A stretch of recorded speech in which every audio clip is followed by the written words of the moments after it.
So, Pryn Horndar Pob, for those of you who've joined from Wales, good afternoon, everybody. My name's Mark Lawrie, for those of you who haven't met before. I'm very privileged to be the Chief Executive of Street Games.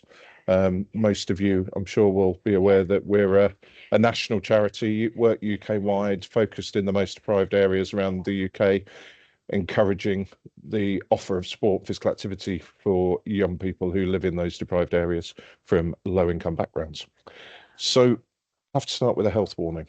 I am not Chris Mason, the BBC political editor in England, and I'm definitely not Felicity Evans, the BBC political editor in Wales. So what I'm going to share this afternoon is a perspective on the state of the nation, quite a lot of it, because the last time we did one of these sessions, interestingly, was back in June last year.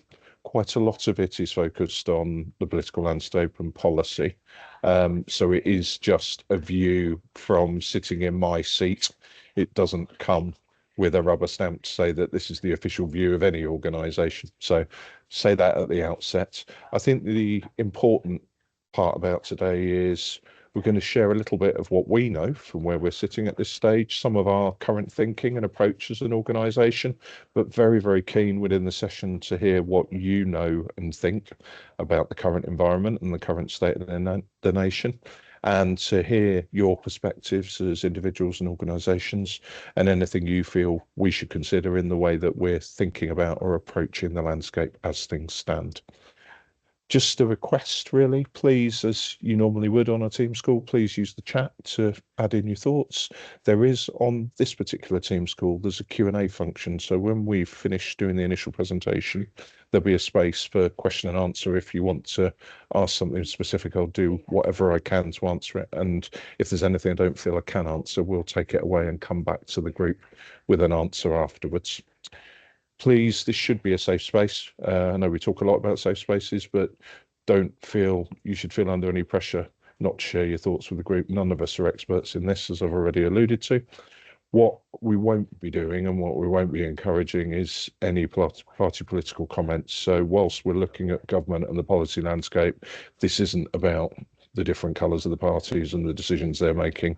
It's very much focused on the state of the nation from a sport and physical activity point of view.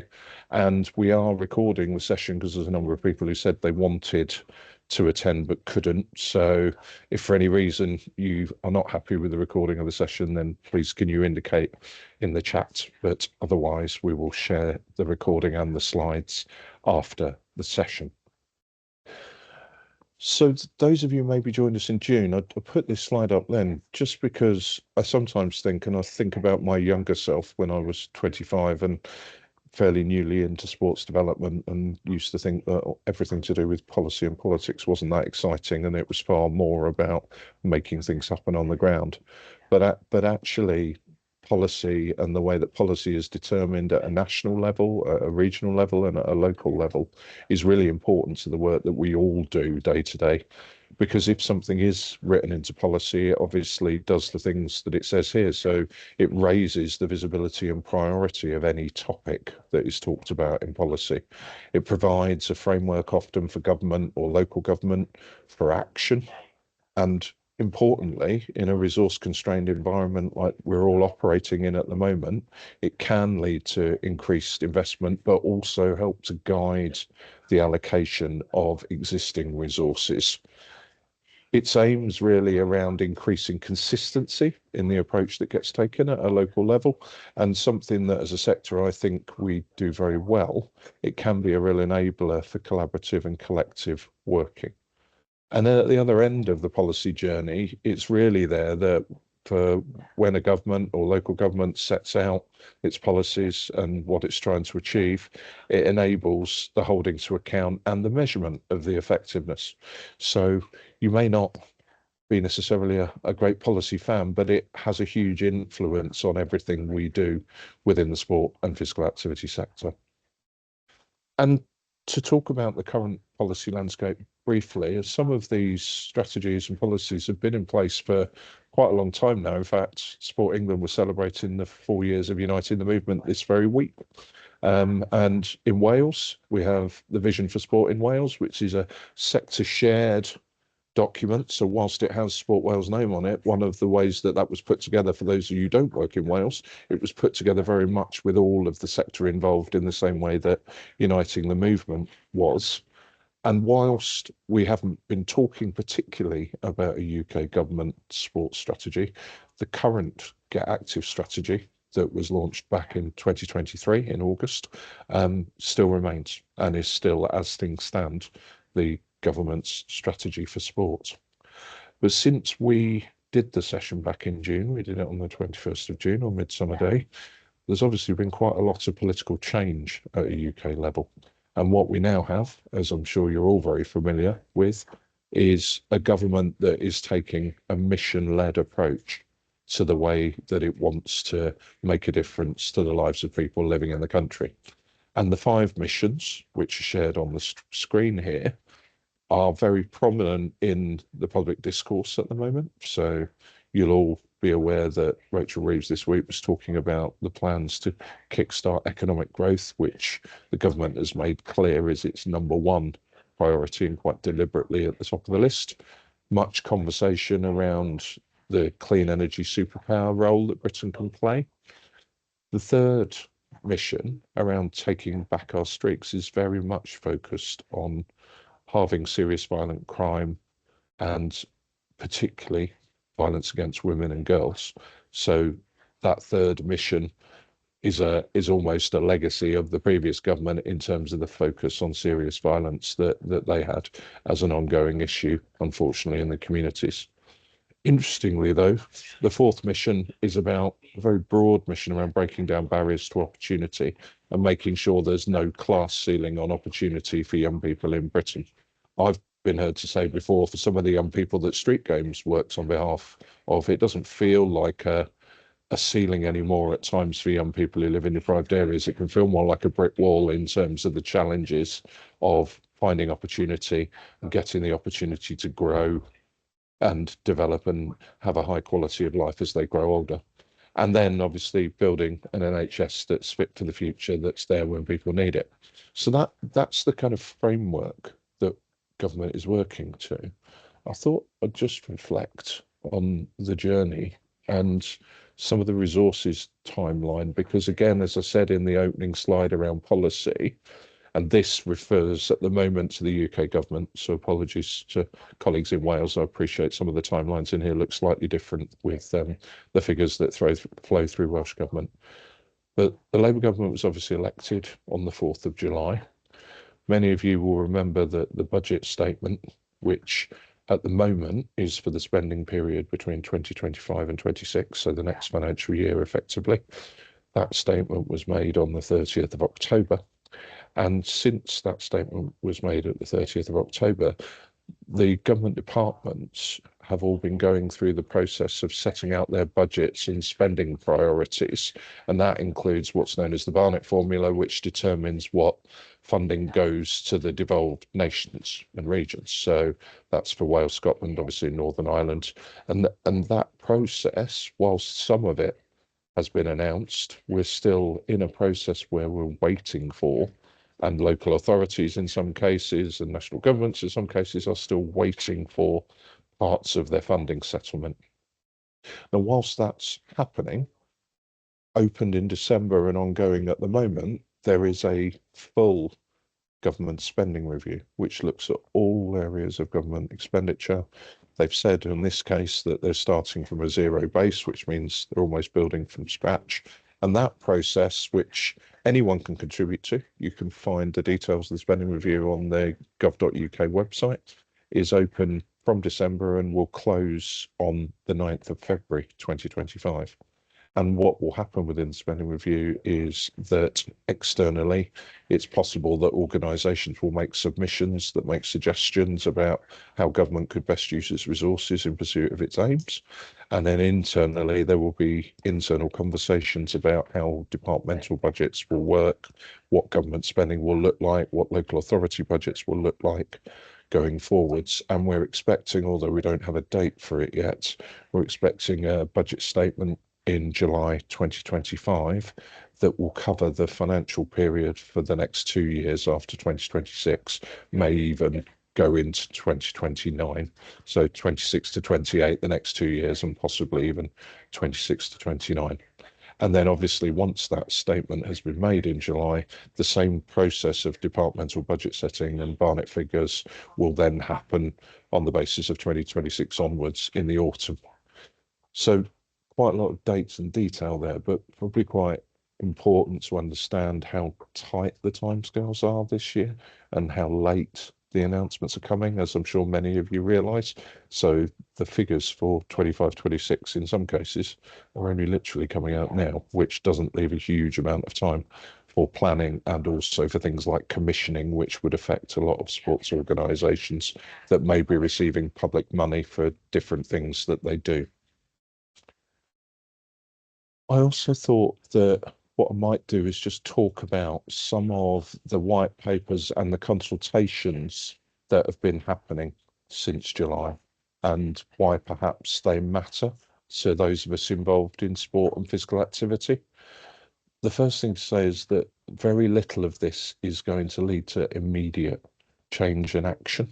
These are things that may take a year, 2 years to come to fruition. Some of them may even take longer than that, but they definitely impact upon the work that we do. And so whilst we don't all need to become conversant experts on things like devolution, it will make a significant difference to the interaction that clubs, community organisations, governing bodies, active partnerships, regional sports partnerships, everybody has within their local areas. So the devolution white paper that came out before Christmas talks about proposed new devolved and local government structures, particularly in England.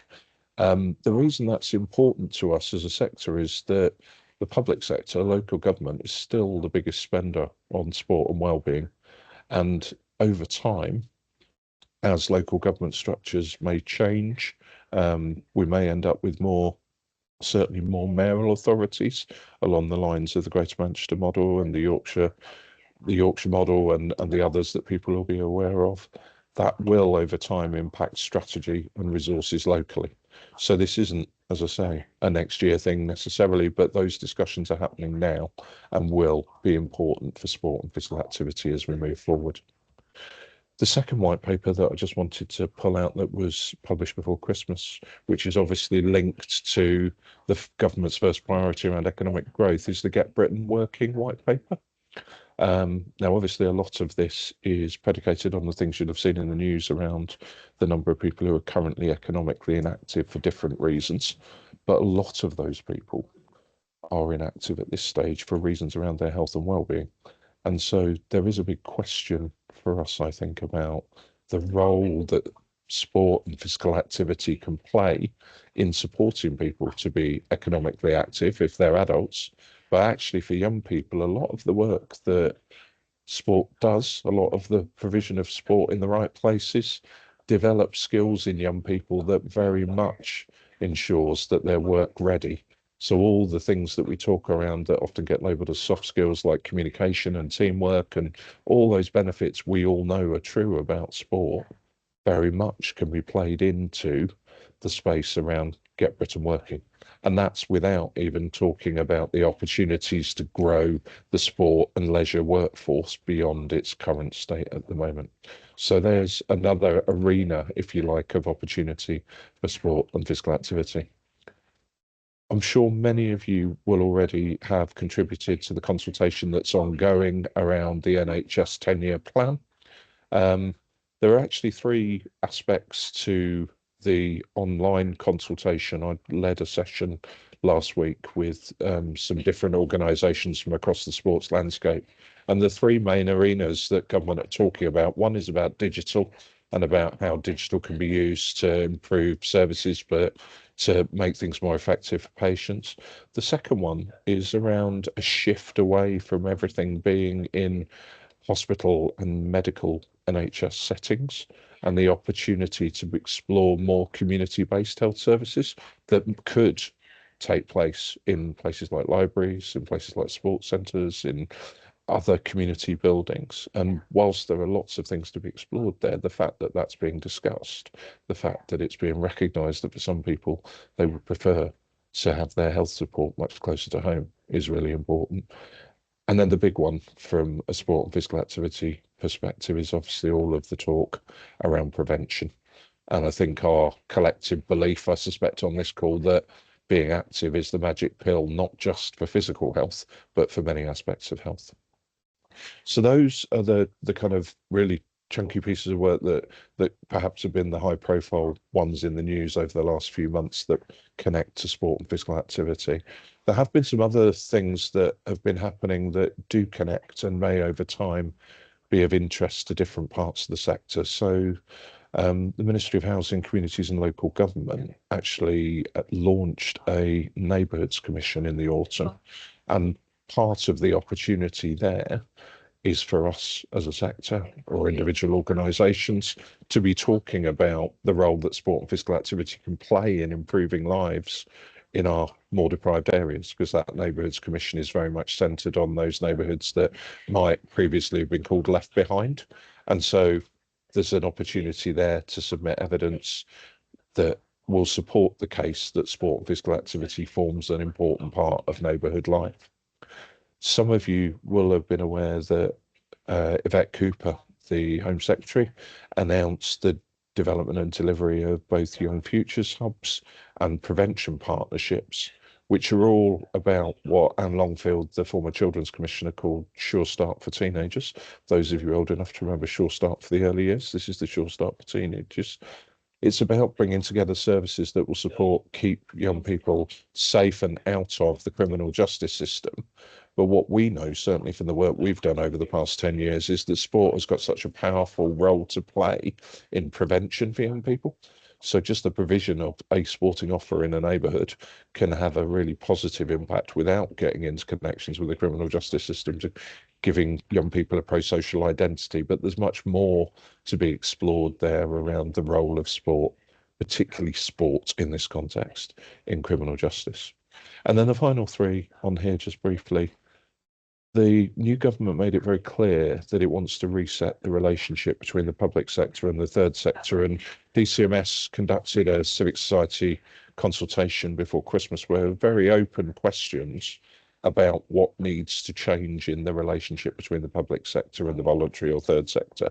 And a lot of the feedback, certainly that we gave, and I'm sure others will have given, is about involvement and engaging those organisations who work right on the ground in communities in making decisions about the best way to shape resources and use resources.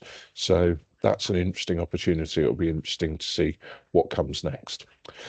And two quite major strategy consultations that are very much live. Some of you will remember that Lisa Nandy, the DCMS Secretary of State, announced that the government was going to develop a new youth strategy. Within the work that they did on the initial part of that, sport and physical activity came out really high on the agenda for the initial group of young people they spoke to.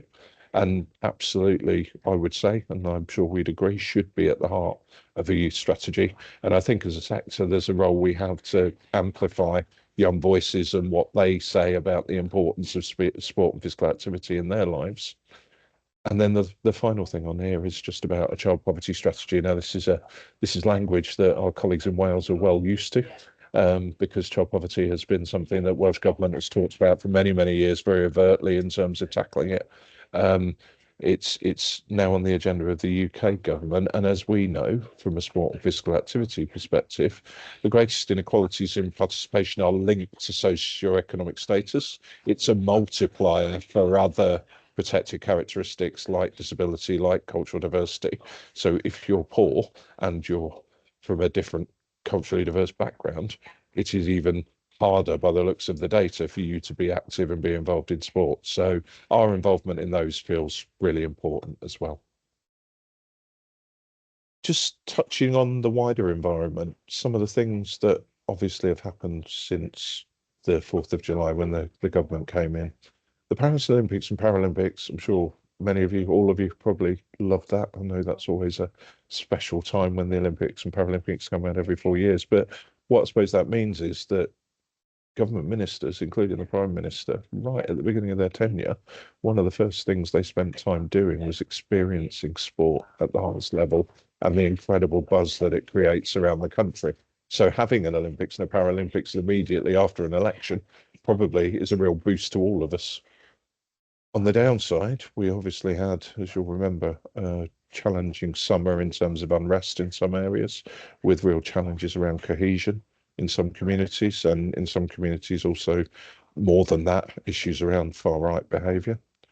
It's very clear that for many children, families around the country, the cost of living challenges are very real and remain. And as I said earlier on, certainly for the organisations that StreetGames works with, the clarity on some of the resources that they need to keep their work going in the most deprived communities are only really emerging gradually. So the Holiday Activities and Food Programme, which has been a really important programme for reaching free school meal children in England, was only announced as continuing last Monday. And as yet, local authorities haven't had their allocations, and the programme is due to restart at Easter in April. So recognising that some real challenges in the wider environment. And because funding is the number one thing that the community organisations we talk to us about, there are many of the charitable trusts and foundations at the moment that are either heavily oversubscribed, many of them 3 times what they would have been before COVID, and some of them, because of the emerging government strategy and understanding priorities, are actually resetting their own strategies, so aren't giving out funding right at this particular moment. This makes, obviously, goes without saying, for a somewhat volatile, uncertain, complex and ambiguous environment for every organisation, and probably also points out that the need for sport and physical activity has never been greater. I'll skip over that. So, probably wouldn't have cheered you very much up on a Friday lunchtime, but I do believe, to borrow Michael Marmot's phrase, there are reasons to be hopeful, because I think sport definitely has a role to play across many of the government missions we started, or I talked about at the start of this presentation. I think the question for us as a sector is, can we be coherent? Can we tell a story that is persuasive to government in both England and Wales about the role that we can play in achieving the priorities of other policy areas?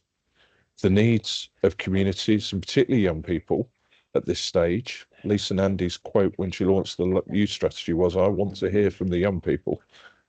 So this will to genuinely engage and involve young people and the people who have lived experience in communities is a real opportunity for sport, I think, to play its role in connecting those people we represent into the thinking and decision making of government.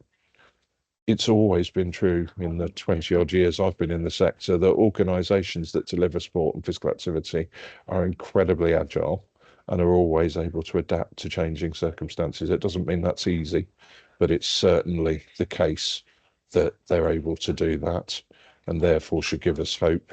And the place-based approaches that both Sport England and Sport Wales are engaged in, so Sport England with their place-based expansion, Sport Wales with the regional partnerships, they do align well with government thinking and emerging approaches to devolution. So there is a real connection between what sport is trying to do and what government is thinking. And I think there's a big challenge for us. We did a piece of work with the Association of Young People's Health last year. And one of the things that we talked about is that sport doesn't just address physical activity levels. It actually has a real impact on the wider determinants of health. The number one thing that Michael Marmot said after 10 years of his paper around sport, health inequalities was the biggest challenge in the country at the moment is lack of social connection. That's the thing that's having the biggest impact on the health in this country. And sport and physical activity delivered in the right way can have a massive impact on social connection, on mental health, not just on physical health. And the final reason that I think I'll be hopeful is that there are policy areas that openly recognise the power of sport. So there's a consultation open at the moment in Wales that is all about cohesion, and the cohesion world talk about sport, arts and culture as one of the most important sets of tools for increasing belonging. And as I said, in areas like criminal justice, we're really growing our evidence base about the difference that sport and physical activity can make to those agendas. So for us, these are the things that as Street Games we're asking for. We didn't get a chance really to even launch our manifesto because Rishi stood in the rain and announced the election before anybody got a chance to. So it is about unlocking that funding for prevention through sport. It's about investing in safe places for young people to be active. It's about listening and engaging both the local organisations that deliver sport and physical activity alongside the academics, but also really engaging those trusted community leaders when you're designing strategies and approaches, and ultimately investing directly into the organisations that make the difference at the local level. And bringing the voices of young people to the table is important to us. And one of the challenges at the moment, when everybody talks about system change and about place-based working, we called our strategy active for today and tomorrow because there are 4.3 million children living in poverty in the UK at the moment, 3.8 million across England and Wales alone. And whilst we need to get our systems right and our strategies right for tomorrow, we need to be delivering the things that they need from a sport and physical activity perspective today. And our end game, which we can't deliver on our own as an organisation, is all about making sure that sport and physical activity is available in the right form to young people who really need it. I'll pause there and open up the floor and we can have a look maybe at the questions. Apologies if I've run over slightly, there's quite a lot of content there, but really keen to hear from people and perhaps look in the chat. Emily, have we got any questions that we can follow up on? Nothing in the chat at the moment, Mark, but I can see Simone has got a hand up. Hi, Simone, how are you? Hi there. Let me get my video there. Hi, Mark. Nice to see you. Thanks for having me on the call. Thank you for all the excellent work that Street Games are doing in Birmingham, regionally, nationally, and putting sport at the forefront of young people's direction for their physical and mental well-being, confidence building, gaining independence. 100% advocate for everything you've described. So thank you for kicking and screaming and shoving that to the front of the government's agenda across the different disciplines of government. I just wanted to raise the issue of what I'm doing already in Birmingham, and it will be then in Hale Zoen, which is to have a hub for disadvantaged and vulnerable young people. And I've already launched the first date. So this is a centre, not quite a youth centre. It's not drop-in. It is already led by the CICs, bringing their young people who are struggling at different levels to do interactive activities to gain the confidence and learning, but also, and importantly, gain the guidance and support on life skills, and also some of the antisocial behaviour led by some of our professional service leads across the West Midlands. It's already live. It's not to now to have a detailed discussion, Mark, but I just wanted to share with you at Street Games and all partners on this call that I'm open to support in any ways I can with any of their young people, not just obviously with our activity enrichment-wise, karting, laser tag and simulator racing, but with the additional support that we have there at the hub in Digbeth B5, also in Hale Zone in Dudley Borough Council, and we're rolling that out nationally. I'm having national level conversations with the West Midlands Mayor and the Justice Secretary. So this is, as described in the point at your on Young Futures Hubs and Prevention Partnerships. I hadn't seen that written down before. That is exactly what I've already launched. And so, not jumping the gun, we are there, we are open, we are ready to support and have those conversations, Mark, as and well with yourselves, but also with everybody else. Anyone else on the call, please share my details. I'm happy to help as I can. Thank you. Thank you, Simone, and thanks for sharing such a great example of how these things can be brought together with sport at the heart of them for young people. Thank you for that. Other questions, comments? Really keen as well to hear alternative perspectives, because it's fine for me to sit here and pontificate, but it's really helpful if people think differently, because this should be a debate. It shouldn't be a one-way traffic. Thank you, John, for your kind words as well. Enjoy the rugby. Before I forget, I hope you can enjoy the rugby. I realise it's not going to be an easy trip with France. Any other colleagues would like to share any thoughts or comments? Ian, thank you. Hi, Mark. Well, firstly, thanks for the presentation, such amazing and helpful context as always. I just wondered if there'd been any discussions at kind of a national level around, I guess, the workforce that most of us will have to bring all of this stuff to life. I think one of the things that we're looking at, certainly through our workforce, is that it's becoming increasingly challenging at those perhaps more junior community coach style roles. And we know, look, there's an amazing volunteer workforce in sport and physical activity, and we hope that that continues.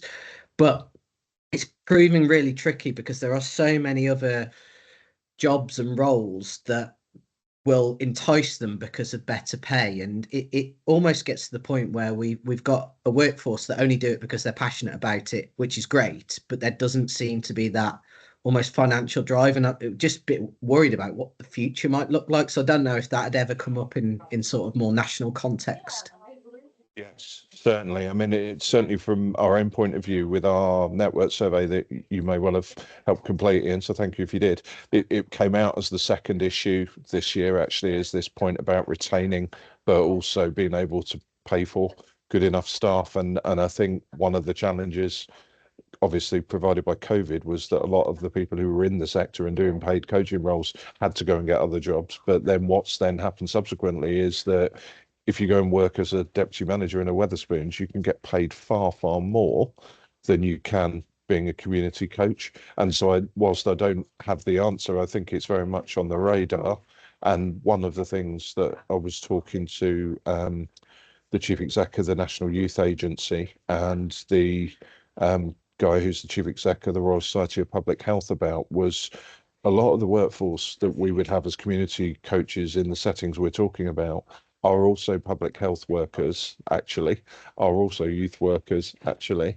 And how do we collectively come up with roles and funding over time that reflect the fact that people are coaches, but they're also providing that safe space for young people to talk about their well-being. They're also providing guidance and support around them being healthier and try and be more integrated, because every sector has its own workforce strategy. We're fortunate to have SIMSPA as our kind of national body for workforce, but given the challenge you just described, we need to do this together, because otherwise we're not going to have enough resource to put into the system to pay people what we need to keep them. So very much on the agenda. The youth strategy may be worth looking at, because I think there'll be a workforce strand to that you could chip in with the challenges of keeping really good coaches and leaders, because the realities in the communities we're working in, they need to get paid as much as they can. That's the reality. So thank you for that one. Hope that's No worries, helpful. Mark. Thank you. Yeah, absolutely. Dan, good afternoon. Afternoon. Thanks for your presentation. Just picking up a bit more from Ian's point is around sort of keeping them good quality coaches and staff that we've got. And I know it comes up all the time around the funding, but the length of terms, some of these funding pots, they're giving you sort of 12 months. By the time you recruit to a position, you're 6 months into it, and then the staff are looking at a new role because they don't know what's happening at the end of it. I don't know if that's something that's on the agenda to be addressed. I know within Wales, they're now looking through Sport Wales at sort of the 3-year funding pot.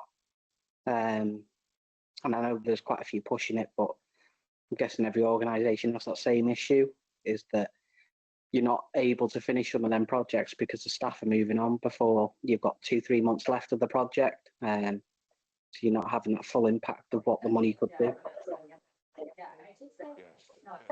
I completely recognise that. I think that's true for everybody from national to local. And I mean, I reflect back on my own early career, and one of the things I was really fortunate to have in my early career were posts that were funded for 3 years at a time. And whilst that didn't guarantee they'd go on forever, it allowed you to build up A, the skills, B, the trust with the people you were working with, and make the difference at a local level.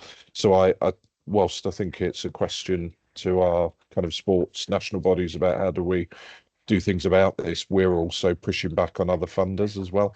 So we're talking to people like Comic Relief and others about this has to come out as sustained funding for 2 years, 3 years. It's really interesting to see the difference that, I'll borrow it again, and apologies to Welsh colleagues, the Holiday Activities and Food Programme has been funded consistently for 4 years.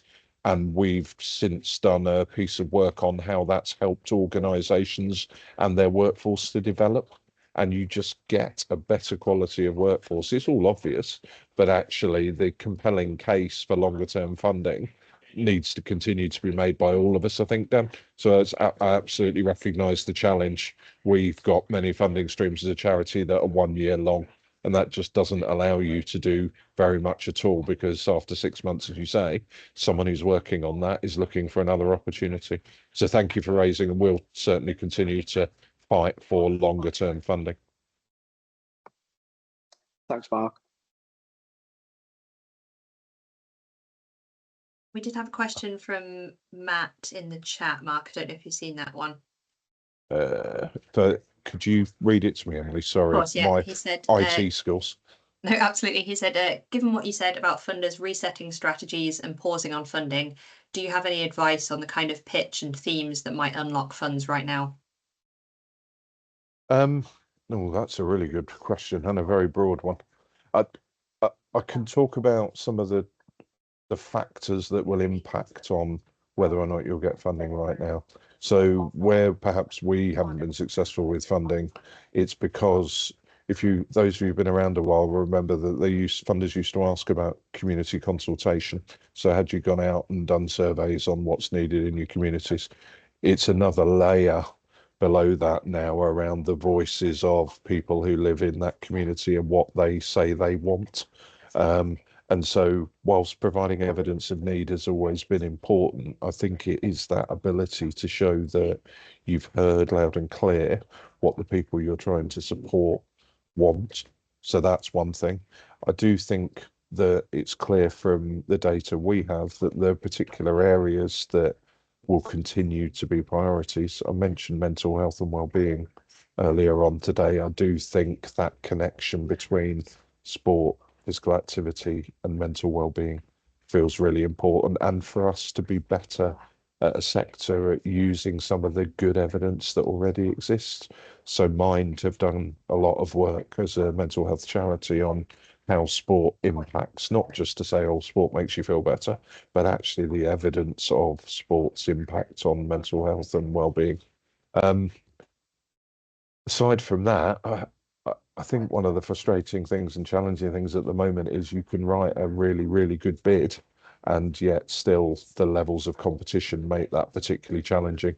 But that deep insight and deep understanding of who you're trying to support with sport, physical activity, why they said they want it, and how you're going to involve them in the co-construction of it feels really important as well.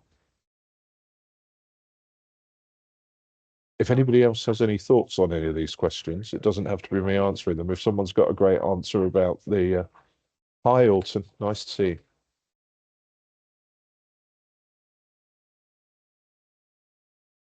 you. Hopefully you can hear me now.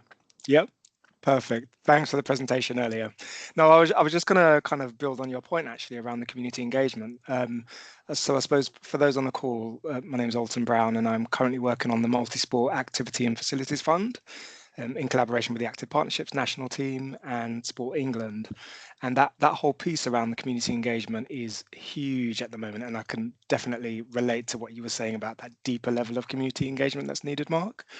But also being able to really tell that story. So what is it that the community is asking for? What impact is it going to make? What does that value for the investment look like in terms of that funding pot? What difference is it going to make?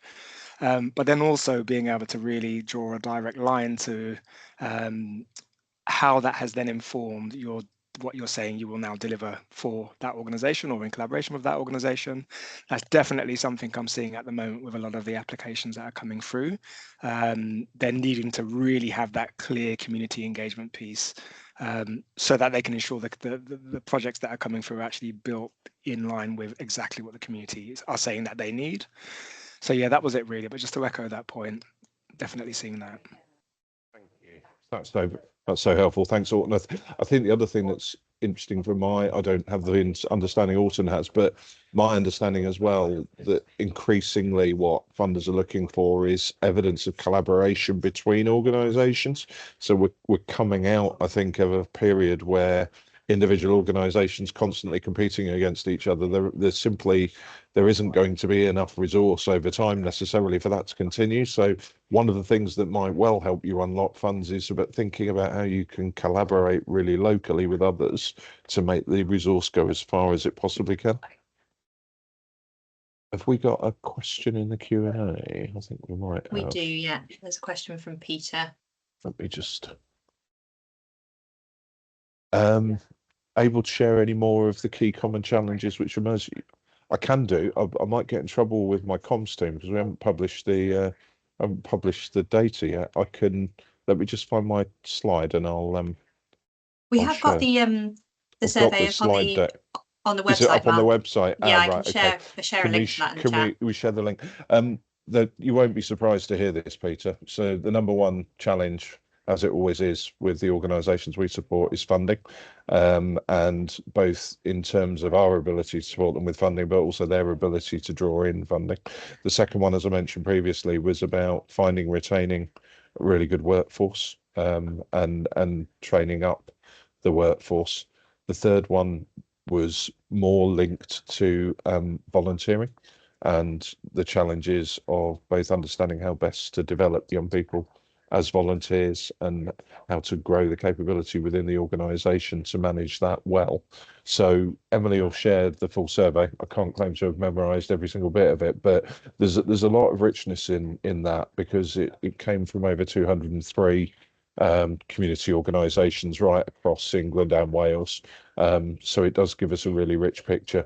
The other thing that is unnerving, and I kind of flashed the slide up but didn't talk about it very much, is that 25% of the organisations that responded were saying that they're worried about their financial viability over the next 6 months, and of that 25%, 6% are worried about it in the next 3 months or so. So there is a real sense at the moment, partly I think linked to the way I described the environment in terms of the flow of resources down from government all the way to community level, that's dried up at the moment. And so the period we're in now, whilst everything is being reset and strategies rewritten and all the rest of it, one of my great concerns is about maintaining the work that's happening at the front line and doing all that we can to support organisations to resource what they're doing where they need those resources at a local level. So we'll share that link with everybody for those of you who want to have a look at the survey results. Any further questions or comments? Because I'm aware we're at 2:15 and I'm sure you've all got lots of things to do with your Friday afternoon. Can't see any at this point. Sorry, just go on, one more that's come into the chat from Shane Mark. You mentioned discussions around stronger links between third and public sector. What would this look like in your eyes? I've got personal views on this, Shane, that may not be the government's view, but I think one of the things that's never been healthy, I've worked on both sides of this coin, so I did 10 years in local government before I joined StreetGames, that it feels like there's a parent-child relationship at times between the public sector, as in big local authority statutory bodies, and the voluntary sector, where obviously the amount of resource that both carry is imbalanced. So the public sector is always necessarily going to have more money because they're running schools and hospitals and things like that. But I think where we need to get to is an equal partnership in the conversation about the right things to do, because the voice of the third sector in what is working for communities and what can work for communities simply has to be stronger. Because when I was in local government, I would have been as guilty as anybody of this. You might sit in your office in a public sector perspective and assume that what you're designing is the right thing for communities. I think that whole piece, we talked about community engagement in order to drive funding bids. I think public bodies, some of them are very good at it already, but just need to get better and better at engaging with their third sector, co-designing the things that will work for communities, and then bluntly passing the funding from their coffers to the third sector to do the work if that's appropriate. Sometimes it won't be. Sometimes it needs to be trained, qualified social workers and people like that to do this work. But a lot of this work needs to shift from being a parent giving some money to through a grant to a child to adults being able to sit down and say, right, we're both looking at this challenge together. Let's see what we can do together. So that was very much the tone of the response that we sent in as Street Games, is equality in the conversation, recognizing there will never be equality in the resource because the public sector necessarily is bigger than the third sector in that respect. I hope that helps. Any further perspectives or questions? Well, can I just thank you again for taking the time to come and listen, to contribute to the questions. If you're keen, we will very willingly do another one of these in a few months' time. But wish you all a great weekend. And if you are a rugby fan, enjoy the Six Nations. I know I will be. Thanks ever so much.